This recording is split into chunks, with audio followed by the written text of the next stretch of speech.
At your service. Do I like 5 today or do I look 5? That's fine. I'll go for 5. I have a few books to share with you guys today. Whew. I love new books. What is better than new books, you guys? Nothing. Nothing. Hi, welcome back to my channel. It's been a little while, but I'm still here, and I figured I'd start off January with a book haul because I love books.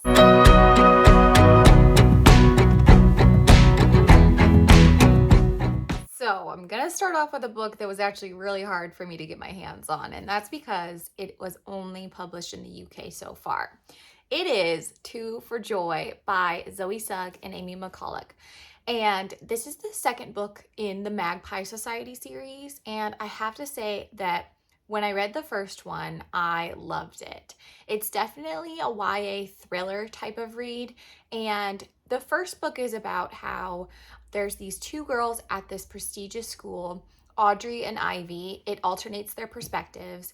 And there's a girl that has been murdered and they're trying to figure out what happened to her. There's a Magpie Society at the school, and they are a group of people who are so unknown to everyone else, and they're very elite, and they are sending these cryptic messages saying they know what happened to the murdered student.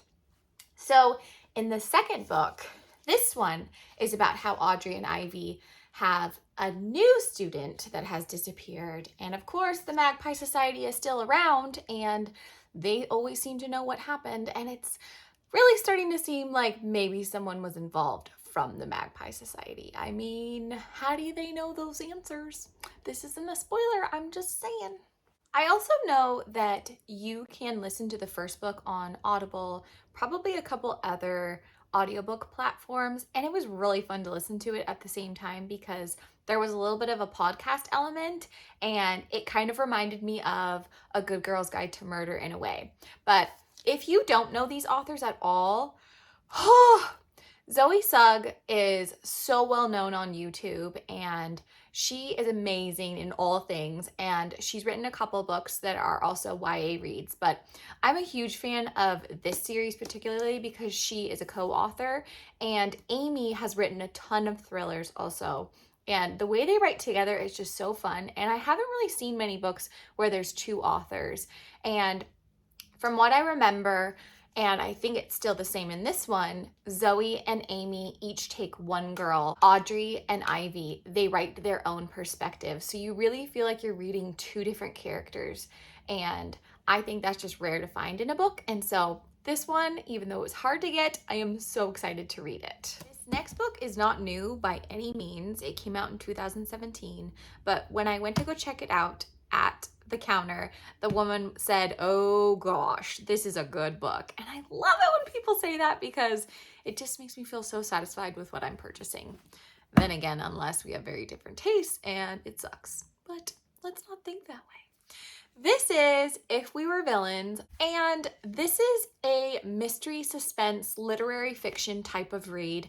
It is about someone named Oliver who has been sentenced to prison for 10 years for a murder that we're not sure if he actually committed. The day he's released, the detective that put him in prison is there to greet him. The reason why the detective is there is because he wants more answers from Oliver.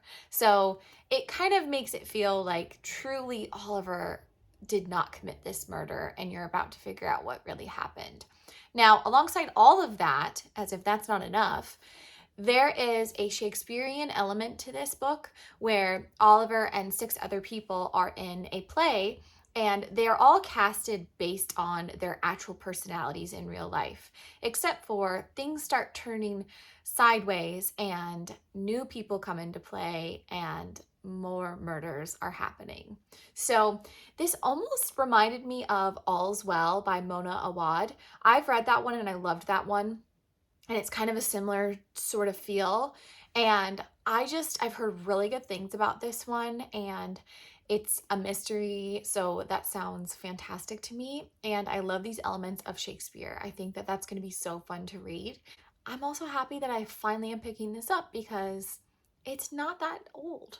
So hopefully I can get on it and figure out what the hype is about with this one. Time for a sweet graphic novel. Gosh, I love graphic novels. And if you've never read any, come on, go out that door and go get one. Just go do it.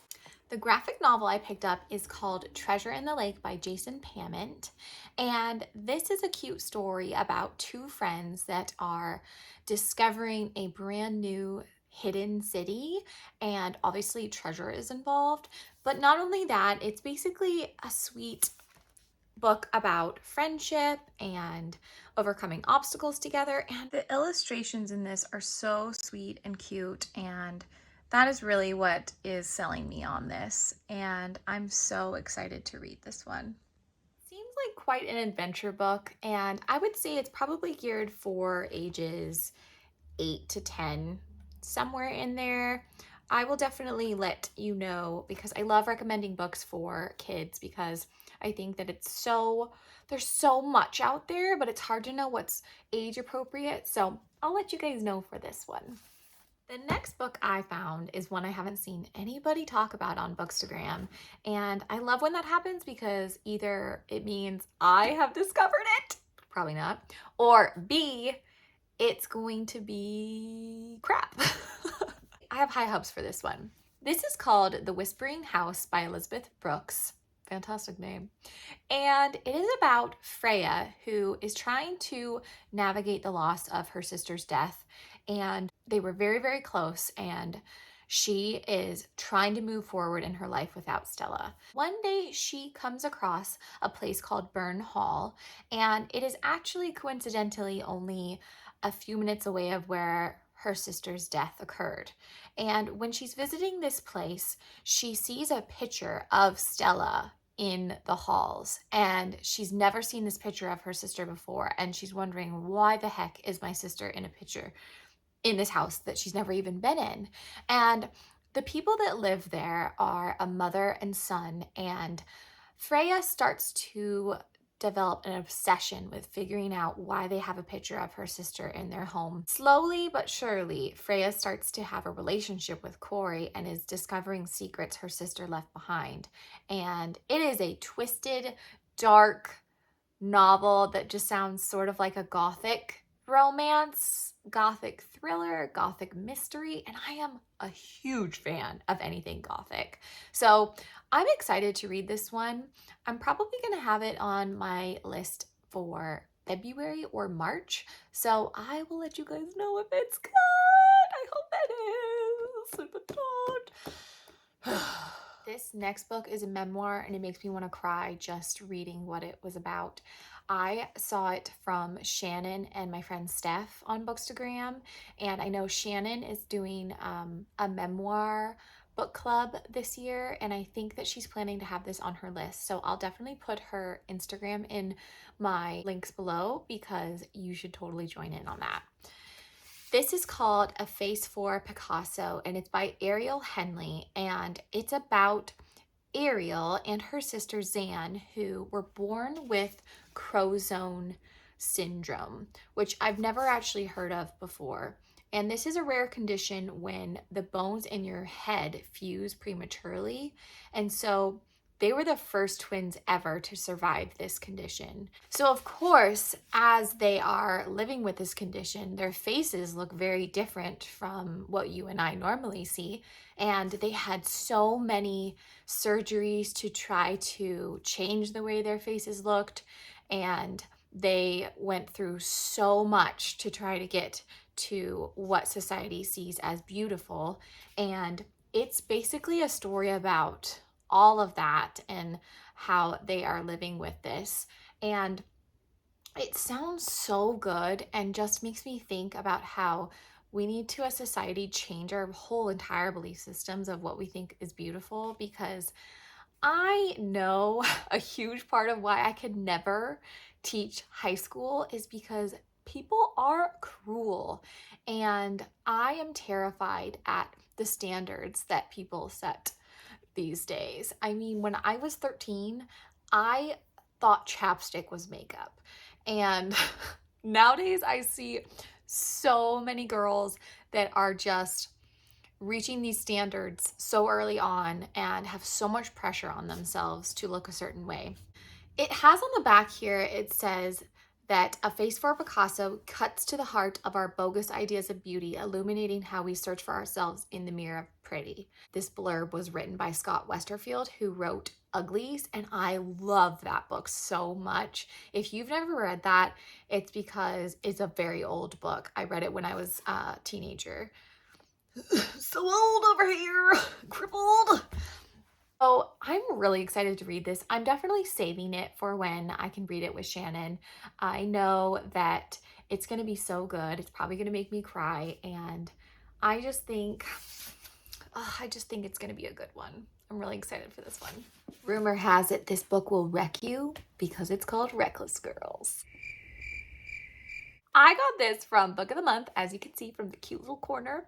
And this was by Rachel Hawkins, which she wrote The Wife Upstairs. And I read that last year, and I know so many people didn't like that book. But I will say the one thing that was good about it was that I didn't want to put it down. I wanted to just keep reading it because it was definitely fast-paced. So I'm expecting this one to be fast-paced as well.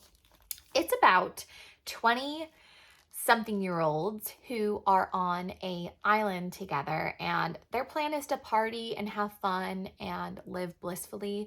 But of course, that's not how life is, and someone gets murdered. Yeah, there's always a murder. So the 6 that go to the island, only 5 are going to come back because 1 was murdered. And they are all looking at each other to figure out who did this, because clearly there's no one else on the island. Or is there? This just sounds fun and really good, and I'm planning to read it with my friend Lauren from Lauren Love Reads. And I'm glad she came out with another book because I want to give her another chance. And I think this title sounds better because it leaves a lot to the imagination, you know, because with The Wife Upstairs, spoiler, there's a wife upstairs. So for my last book, it's perfect for people that love Clue or whodunit mysteries. It is The Maid, and it again is from my Book of the Month box. And again, I'm probably going to be reading with Lauren. So this is a book about a maid named Molly, and she is a very peculiar type of woman, and she is very orderly and likes to have things a certain way, and that makes sense because her profession is a maid. So one day as she's cleaning, she discovers a dead body, and of course she's completely thrown off and doesn't know what to do.